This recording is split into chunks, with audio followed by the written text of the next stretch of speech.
And this is, oh yes, welcome, welcome, welcome to Techniques for Maintainable Quarkus Applications. I'm very excited to be here today with you, and I hope the demo gods are going to be with me today, and everything is going to go smoothly. So a little bit about myself. I am Anna. I am a Java champion, and I have certified myself earlier this year as an architect and currently working as a developer advocate for Red Hat. But besides that, I love to be part of different technology events and share my experiences and experiments at those events. One of my experiments actually is going to be shared today, so bear with me. Now, in today's talk, we're going to be speaking a lot about maintainability and about solving our problems regarding maintainability and how to make applications more maintainable. And the thing is that because in the past, when we were thinking about maintainability, we were thinking like maintainability is more something like bug fixing or I don't know, replacing functionalities. And sometimes bug fixing, let's just say that maybe it would be something that would do it easier. But replacing functionalities, especially in monolithical systems, was a little bit complex.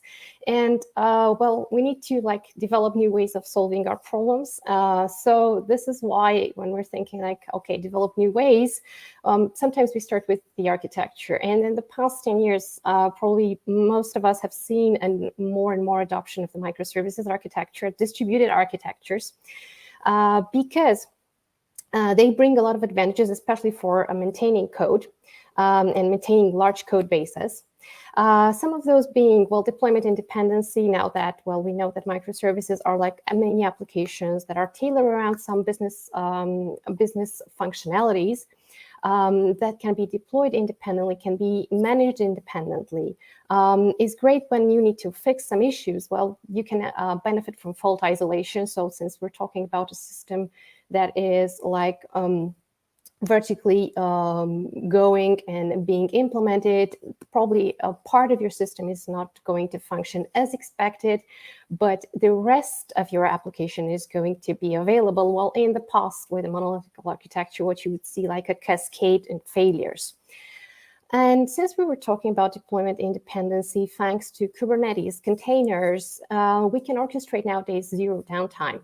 So there are deployment techniques so that you don't end up with outages or situations when your services are not available to your end users.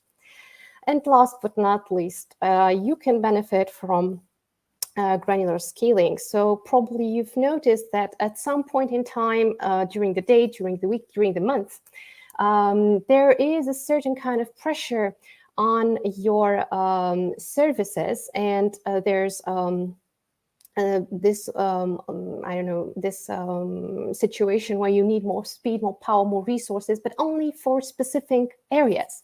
And thanks to microservices, you can do that. You can scale only the areas that receive more pressure, more workload from the exterior, and not to scale everything. So that's also in terms of resource usability, but also in terms of overall cost of the system.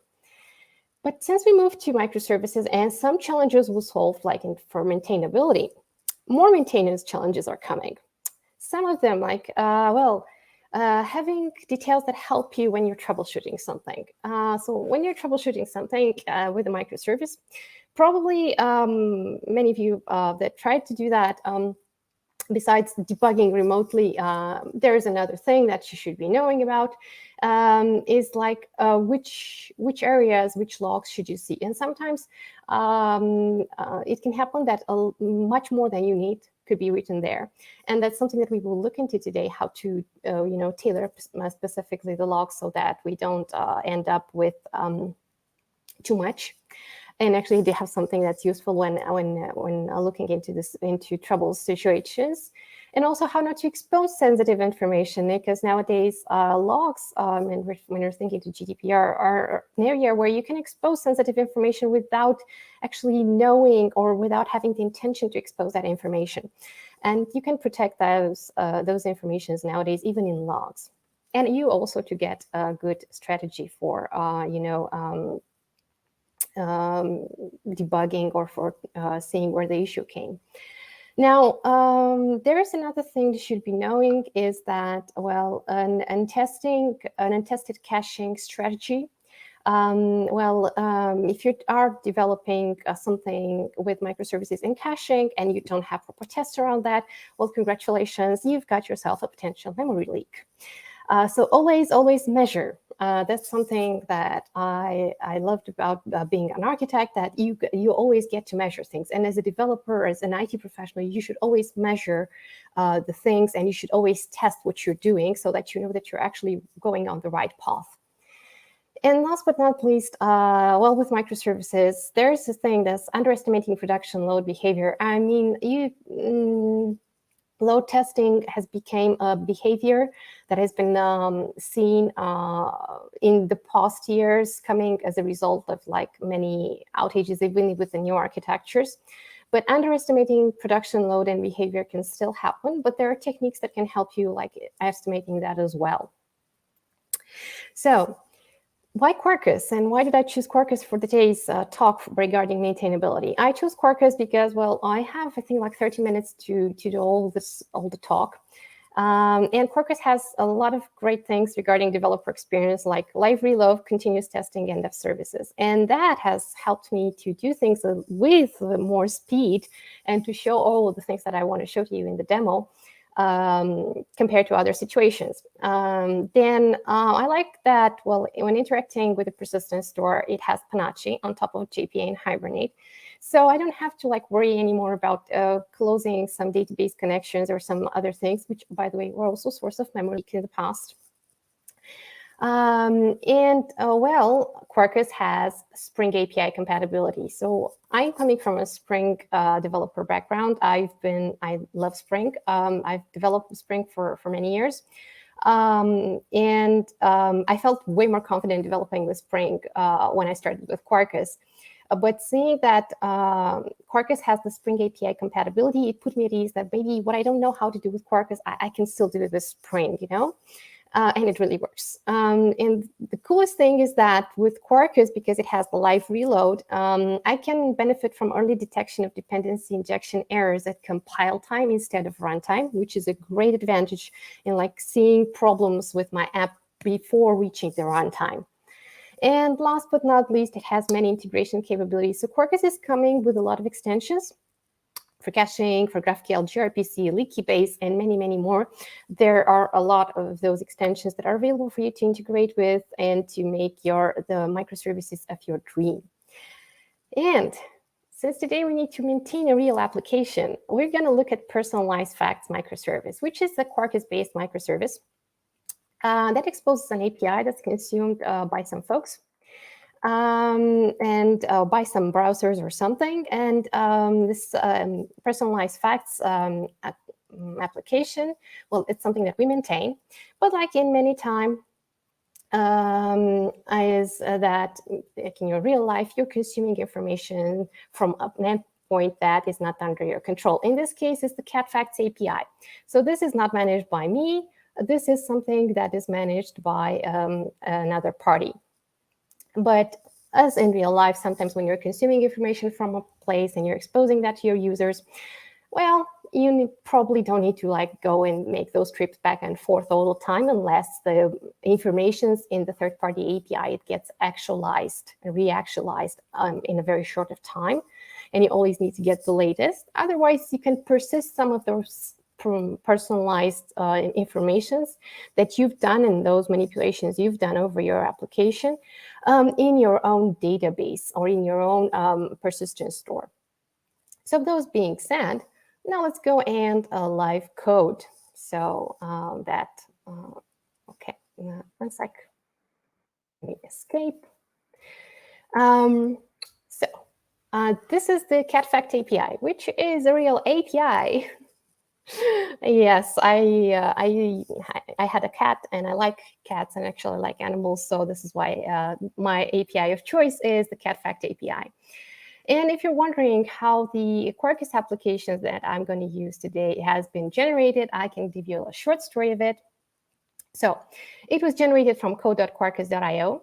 I've just personalized here and put experiment and personalized facts as a name. I prefer Maven for building my apps. It's just a choice, personal choice. And because, well, I'm exposing some services and REST services. In my case, I'm going to use the REST easy JXRS and REST easy JSON serialization for my REST services. I'm consuming through an API and I need a REST client. It's also a REST API. I want to demo the cache part, so I'm going to use the caches as well. I will store information in a database. I chose PostgreSQL, so I'm going to store it there. But need the driver. I also need the Hibernate ORM with Panache, so I need Panache to help me when interacting with Hibernate, so that I don't worry that much. And then I will use micrometer metrics so that I can show you how to measure things with your tests, and the small open API extensions so that I can see some, so I can see my endpoints all the time and not just use the browser, so I can have a nice UI to interact with my endpoints. Okay, so let me go to the Cat Facts API and see if, okay, one sec. And copy paste this one. Let's see if the, yeah, so this API is not working all the time. It's a free API, what can I do? So I need to add one more thing here, small fault tolerance extension for this API. And need to go to my browser now to do some development, to my IDE to do some development. So the first stop that I need to look into is my app. My app is pretty straightforward. So it's exposing the services in the personalized facts resource. In the service itself, it's being consumed via the fact service interface, which has been annotated with register REST client. And the path to consume the endpoint is facts. Although the Cat Facts API is down, I still want to be using it. So I need to configure the URL, and I'm going to do it from here. I think it's org.archinator.external.facts service. And I'm going to say mp rest URL and give the Cat Facts API endpoint here. And this is a great improvement. So now I know from where I'm consuming information. Looking at this REST client, I can see that, well, let me just remove these parts here. Delete these. So what I can do with my REST client is that I can just simply consume information. But not only this, I am transforming those to DTOs. So I went with Java 17 for this app. By default, it gets generated with Java 11, but you can upgrade it to a Java 17 if you want to try it. So what I did in my DTOs, I've actually used SIL classes in my DTOs. This is a very good use case. So DTOs are a very good use case for SIL classes, for example, if you have like inheritance. So whenever you have inheritance, using sealed and non-sealed classes is great if you want to have good encapsulation of things. But I've also used records with my DTOs because sometimes my records are really, really dummy and they're just reading information from a service. So I've used records as well. So these are a few things that I've used from Java 17, and also text blocks in some of my tests. And we'll show that to you as well. So this is the usage of my part. Now let's make this application a little bit resilient. And one way to make this application resilient, because it was failing earlier, is by adding this annotation at retry. So I can say, like, maybe my service will come back. So I can say max retries 4 times and retry at every 1 second. Maybe my application will come back. I can add a timeout and say, try this in 250 milliseconds. Maybe it's going to come back. So I can use them together. There's no problem. I can also use circuit breaker annotation. And I can use the circuit breaker annotation, say, hey, when the failure ratio of the max retries reaches 75%, try to stop what's going on here, because definitely this thing is not working. And let's move forward and try something else. Let's not try to do this anymore. What else I can do? I have here a fallback facts method. So I can actually offer my end users some fallback and say fallback method and give that to my end users. Or I can also give to my end users another type of fallback via a class. So I can say facts fallback.class and actually implement my own inner class facts fallback here in the interface, and just give my end user some information. All the time when you're implementing a fallback like this, make sure to return the same type as the usual method. So don't forget to do that. It's a very important aspect. And now let's implement the methods and return set of empty fact. So now I think that my service should not fail anymore. But another thing that I need to do before starting my app, I need to configure a data source. So let's go to the application.properties again and say data source. So I said I'm using a PostgreSQL database, and this should be fine. And let's copy this for production as well. But in production, I don't have to drop and create the production every time. I have to never generate it. So I need to make some distinctions between these. And the way that I can do these distinctions with Quarkus between the environments is by using profiles. So I can prefix this with dev. And put the imports differently, because probably the imports are going to be very different. And like here, put prod. And just copy paste. And do this in the profiles. So right now, just a few things are different, well, yeah, I will see if I have a database. Let me comment this one for the moment. And I want to make also some other differences regarding logging. So when I'm in dev, I can do this with regarding logging. I can say a minimum debug level for dev. I can say debug. And for this is like the big level for everything. But if I'm like interested in like less, I can put this on info, because I'm not interested to see what the framework is kind of telling me. I'm kind of maybe interested to see what my code is telling me. So I can put and tailor logs at package level .experiments .min level here as well, and you can say debug for my code, because my code is actually that's interest for me, because this is the one I'm developing. I'm trusting the framework is going to work with REST. And I can do the same thing for production. And for production, I can say info and here info, and just prefix it with prod. So this is how you can like make sure that you're not having the same log level as you used to have in a dev, also in your production. And now let me just give me some details here, some variables from the environment, Postgres user, and give a value here. And now I'm going to copy paste this, Postgres pass. And here I'm going to copy paste again.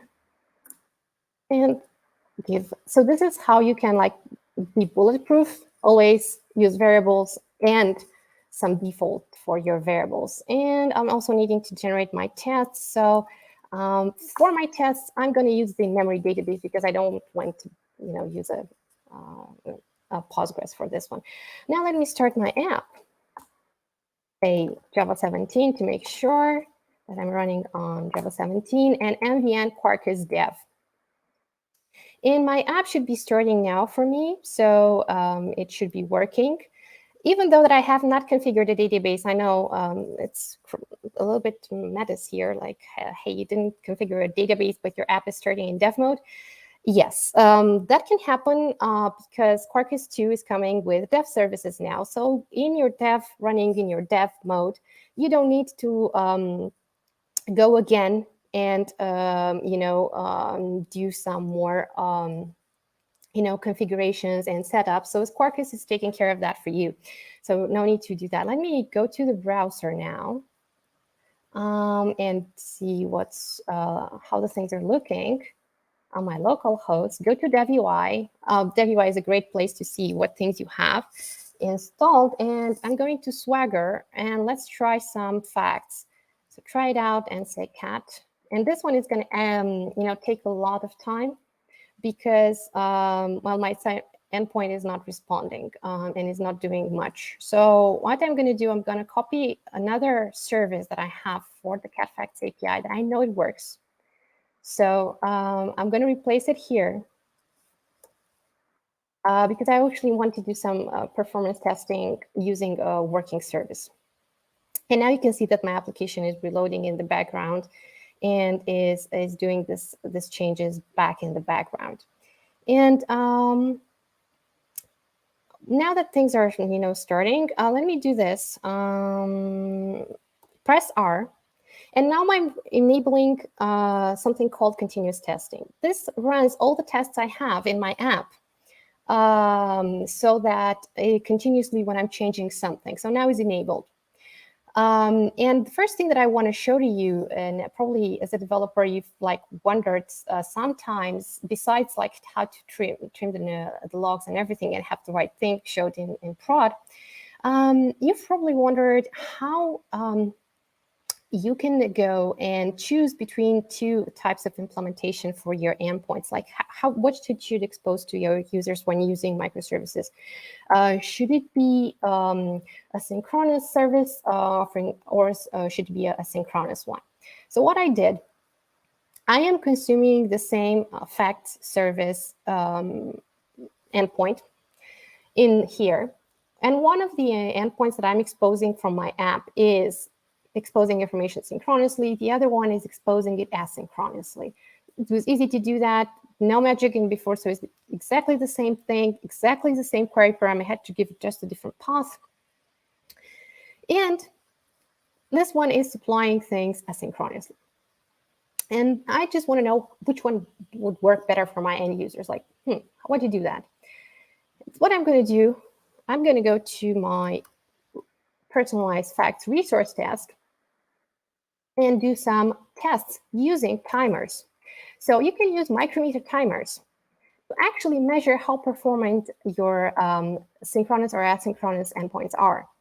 So I'm just going to make two timers here and make some invocations, one to the synchronous part and one to the asynchronous part. And so this is the synchronous one, and let's make also the asynchronous one. Okay. I'm recording the time all the time, async and sync time. So the same amount, 5, and we're just recording things. And you can see here that it's telling me like, hey, you have already defined your variables. So only this test was run and said, hey, you have issues. So I deleted. This is the benefit of continuous testing. And nice. In the background, all the 13 tests are passing. So once I fix my error, my test was run instantaneously, and all my tests are passing. What this means is that it already ran for me, no more like running from the IDE necessarily. So it says that the synchronous time is bigger than the asynchronous time. So this is how you can determine which endpoint is behaving better by just using micrometer timers. And we were talking about memory leaks and caches. With Quarkus, you can implement caches with caffeine cache, for example. And the way to do that, for example, for this method here, I can implement a cache by using this annotation at cache result. Sorry, let me put the annotation at cache result. And I need to give it a name. So I'm going to say animal facts. And I need to cache. I can use a cache key. So I'm going to use the cache key, which is the fact ID. And I'm going to just use this cache further. But just using it like this is not safe. I need to give you some proper details to it. So what I can do, I'm going here, and I'm giving it some details. So I'm saying animal facts. And let's put some capacity. Okay, minimum capacity 1, maximum size 5. And I want to test this cache. This is not like something what's going on when it's getting full, if it's working correctly, and so on. So what I can do, go back to my cached fact to sync method, and I can do some tests over it. And how do I do tests over it? So the way I can use the tests is actually using gauges. Gauge is another micrometer resource that can be used. You can use a gauge to measure your cache performance. Let me give the name here, animal facts. And I'm registering this gauge called cache.size for against this cache to follow the cache, how it's going on with the cache, and follow the size of the cache. Then I need to do some invocations to my cached endpoints. So I'm going to do 5-time invocations because I had like maximum values in the cache being 5. So I'm going to do like 5 invocations. Then I need to like see what happened with my actual cache. And what I need to do, I need to retrieve again the gauge from the registry. I need to get the measurements from that gauge, and I can do that by looking into the gauge and getting the measures from there and iterating from that. And then I can go and see what is my expectation. So I'm getting the value. So what is the amount, the maximum, the expected size of my cache? And let's look about here. So we're doing 5 times invocation, but I'm probably going to have these cached, right? So let's see how many I'm going to have cached. Like 1. This one repeats, so still 1. 2. This one was the one that repeated, and this one is the one that's different, so 3. Let's put 3 here and see that now the tests are being ran, and all the 13 tests are passing. So everything is being ran by default. And you can see here that it really took the information while I was coding it, because it is like looking at it and is inspecting and running it as I'm coding it. Okay, and it tells me that I have a problem here. Yeah, I forgot that the cache name is animal facts. And now the tests are going to be rerun. Okay, cache result animal facts. And shouldn't be any more problem here. I just reloaded the context, so it's all good.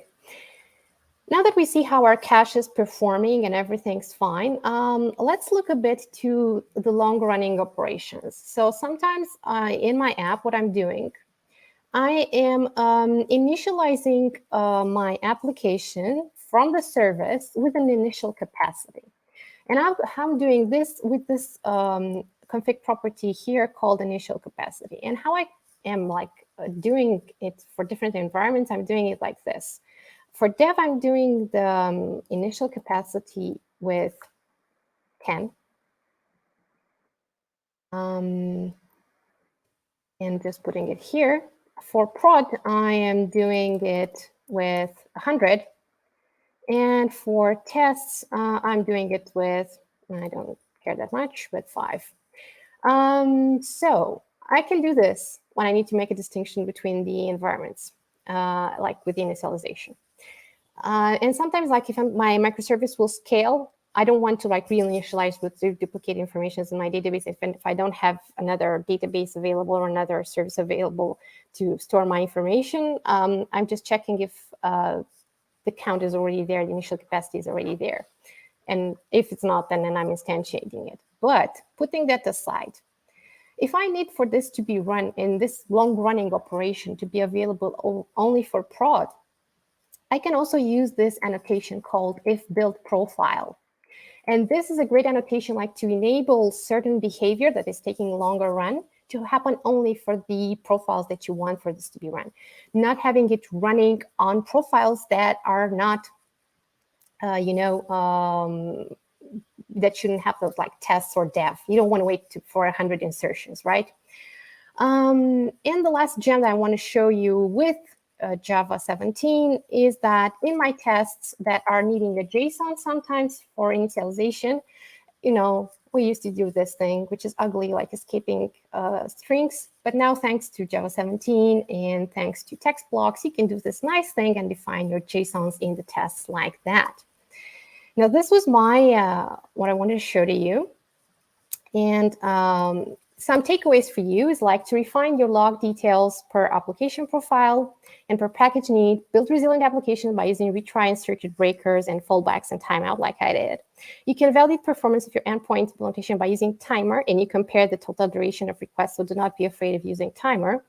Then follow the capacity of your caches using gauge in your integration tests, and then annotate with if build profile to inhibit the execution of long-running operations. And I have some additional resources for you. So please make sure to scan where you can get the, the talk. So this is the place where you can get the slides and where the code is made available. So my code is available at http://github.com, Ambra personalized facts. And there's also a Java 11 version of it. So for those of you that, I don't know, they're Java 11 fans, please, you can also find it there, but I felt that since Java 17 is newer, and it would be better for you to go with Java 17 and show how Java 17 works with Quarkus as well. So let me look into the chat and see if there are any questions. No questions yet. Then I can say that you can find some information more about Quarkus, the Quarkus logging guide, and Panacci, and working with the REST client, and more about dev services, because dev services are there not just for you not to configure the database in your dev, so when you need to do the dev, but also they're available for Kafka and for when you're doing security configurations, like for OpenID. And if you're interested to measure the performance of Quarkus, you can find a guide on how to do that. So that's very useful when adopting Quarkus as well. Please follow that one. And there are two books that are available for you to read. This is a complimentary book from Red Hat written by my colleagues, Eric D'Andrea, Daniel O, and Charles Mouillat. And it's an excellent book if you're transitioning to Quarkus from a Spring developer background. I wish I had this book when I started my Quarkus inquiries, but is a really, really good in at hand and see how Spring works together with Quarkus. And also the the cookbook written by my colleagues Alex Soto and Jason Porter, so that you can get more grasp on Quarkus. So that was it from my